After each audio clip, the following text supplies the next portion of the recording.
Stuart, how's pre-season everything going at the club? It's been really good. I think it's been a bit of a whirlwind the last couple of weeks really. We've gone off to Holland and then we've got a busy week this week as well, but the trip to Holland was excellent for us. Really good to be able to live together for the 6 days that we did. Facilities were excellent. Getting to know the players a little bit more, them understanding our methods and how we want to work, and then sort of finishing it off with a game against top level opposition, which we gained loads from. A lot of younger players experienced it, which is levels above what they've played at before in their career, but also for the more senior guys as well, just to get that early challenge as we did. And then very quickly straight back into things here. Another good game for us yesterday. Really good test yesterday. And we start to see shoots what we're looking for in the team, for what we want our identity to be like. And then, as I say, the next one we lead into is the testimonial game for Rory McKenzie, which is great, but it's probably got a little bit added on to it in the sense that it's the local rivals. Yeah, we'll get onto the testimonial in a second. You were talking there just about shoots, what you're looking for, identity. Are you happy with where you are at the moment? I know it's still early days, but are you happy with what you're seeing from the boys? Really happy. Touch wood, the number of injuries that we've had has been minimal. We don't really have anything too serious out there.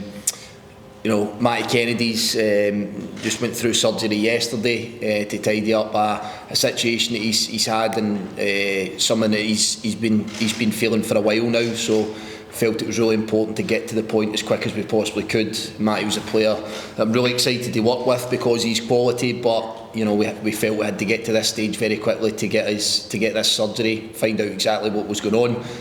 So that's been a success yesterday. I can confirm that. But out with that, with just one or two little niggles. So we're always wanting just to get players through this stage as quick as we possibly can, without any damage, without any injuries. So that's where we are. It's been reasonable to this point. And then hopefully that's how it continues in the next couple of friendlies for us as well. You say that you were living with each other for 6 days over in the Netherlands. What did you learn about your squad? What did you learn, and what did they learn about you? Listen, I've got I'm not trying to stand out in front of anybody else. I have a really clear way that I want to work. That, what do we call it now in the modern game? For me, it's just how you want your players to perform. But pitch maps, tactical DNA, all that information. But having that time gives me great opportunity to work with each player, each individual, but each unit and the squad in general of what that looks like, how we want to function. I believe in trying to transmit that onto the pitch. So it's one thing showing analysis and pitch maps and all these different types of things, but we need to show you what that looks like on the pitch. The players will often lead you to it because, as you probably see, we're trying to recruit towards those traits and how we want that to look. But I think what I've been really positive about is the players that are already in the building and what they can bring to what is already my ideas and how I would like to play.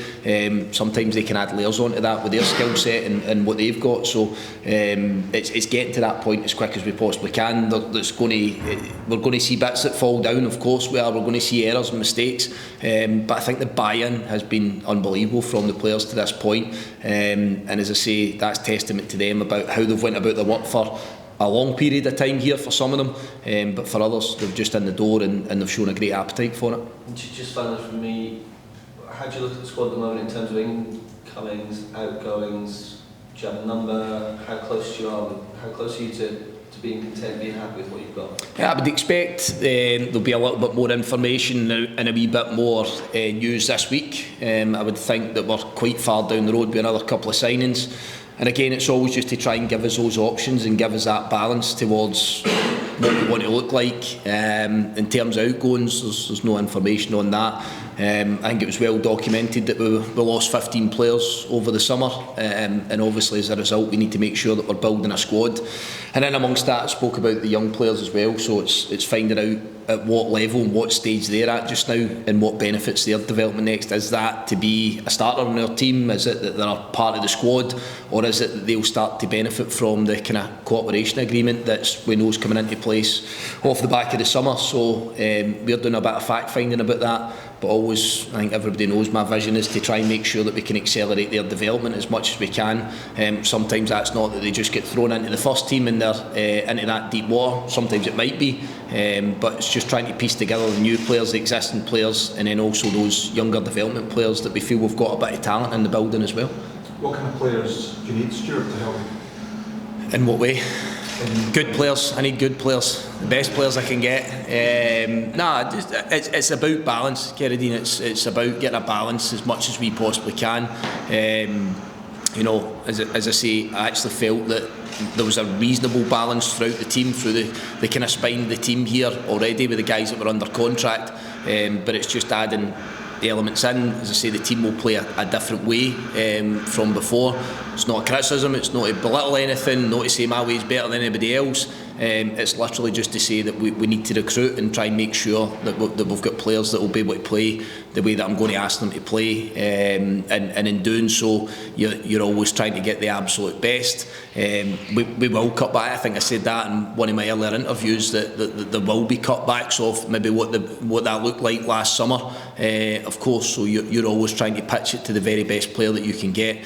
We all as managers sit there with a list of 5 or 6 in each position, and you want to start at number 1 and try and see if you can pursue that player. But whilst working within the confines of what the club can do here. So the club have been really supportive of me to this point, and I'm sure that that's how that will continue, and trying to get our squad set as early as we can. I think we've done no a bad job about it to now, but there definitely has to be 1 or 2 more that come in. And you need that quite quickly because you're trying to change and you're trying to evolve what you found here into something slightly different. It's not about. I don't really talk about styles. It's just getting to the point of you play the way that you want to play. There will probably be a definitive change in maybe how I see it from the likes of Derek or other managers across the country. That's always the case. That'll be the same way. I think we've got 5 or 6 new managers in the Premier League. So the earliest I can get to work with these players, then the earlier I can get my ideas across to them, and to try and get them functioning fully to get us off to a good start. I've always said that I put so much emphasis in the cup competition. I really do. We've been drawn a pretty difficult group when you look at it, and our Premier League side in there in Livingston, but we want to try and win that group. The best chance we've got of doing that is by playing pre-season friendlies, getting through our markers fitness wise, but we want to go and try and win that. So I've always felt that gives you a good catalyst for the start of the Premier League season. If we just say that we'll use those 4 games as pre-season, I think you're going to start to come up short, because there's a big carrot dangled at the end of those 4 games and then beyond once you go into knockout competition. So the best I can get us functioning to how I see it and how I want us to work, and get the players in the door early, then I think that gives you the best possible chance. And what do you make of this place now that you're here? What do you see as a potential? You sound there from the cup competition as though you're saying Kelly should be in there, semi-finals, Hampden, try to win stuff. Yeah, I'm never going to sit here and say that we should be winning cup competitions. But what I've done, I always do a little thing with the players just on day one. It's kind of my non-negotiables. I'm not a school teacher. I'm not that one that starts to become a dictatorship. But what I need them to buy into is the culture that I believe in, for one, but the culture that already exists at this football club. And one of the things I always put in there, it's not giving away any secrets, learn the history of this football club, understand what the history of the football club is. 2012, Scottish Cup win back in the 90s, etc, etc. You need to understand that these things haven't happened very readily. Speak about European football last year, you see it in the pictures behind me, what that means to the football club. So you have to learn that history, but you also have to try and add to it. And I've said this before, it's not my job then to start pulling down some of the memorabilia of a fantastic museum just over on my right, that I'm immensely proud of, only just been in the door sort of 4 weeks. We have to go and try and create our own piece of history there. Not easy. It's not a given, because we're certainly not the biggest club in this country, but I think that's the goals that you have to set for yourself. How high can you finish in the league? How far can you go in cup competitions? Because that's the bits that mean an awful lot to the supporters. So just finally on that, Matty, what was his? Do you know when you'll get him back? How long is he out after the surgery? Matty's going to be out for an extended period of time. We'll announce more about that in more details, but more or less just the fact that the operation was yesterday. It looks as if it's been really successful, which I'm really positive about. I know a fair bit about it because it's an injury I'd had and a similar type of operation to what I'd had myself. So I've been in contact with Matty last night, this morning, and just happy that he's had that successful surgery, and it's now just about that rehab for him. But Coming into the football club, we know Matty's quality, so we're desperate to get him back as quick as we possibly can, but that'll be several months before that's the case. Just a quick one on Friday's game and the testimonial for Rory McKenzie. Stuart, what are your thoughts out of it?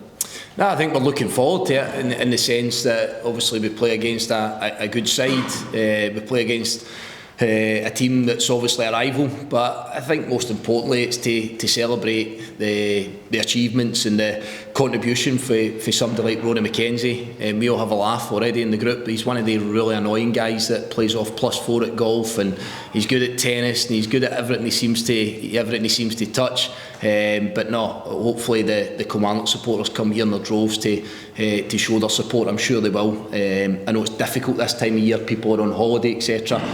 But the numbers look pretty good at this point in terms of who's going to be here. So I think we're all looking forward to the game, but also the occasion. And it's not very common now, is it, that we start to see these testimonials, and I think it's absolutely someone that deserves all the support and all the praise that he's going to get on Friday.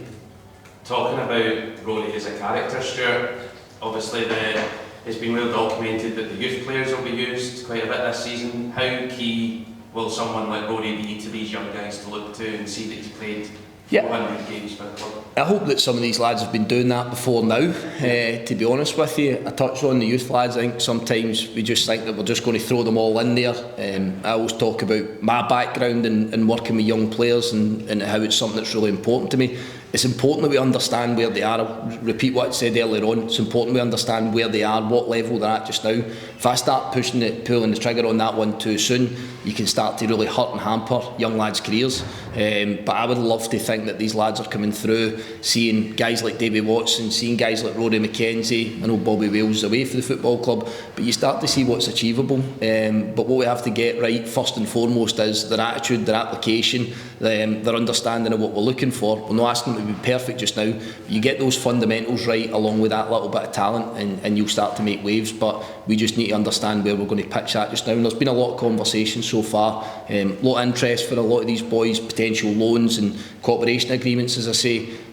But I need to give them a wee chance here to get a look at them under my watchful eyes. Stevie Frail's experience in that side of it as well, and then with the understanding of coaches that are already at the football club, we'll then start to piece together that plan. But I think Rory's a brilliant role model for any of them.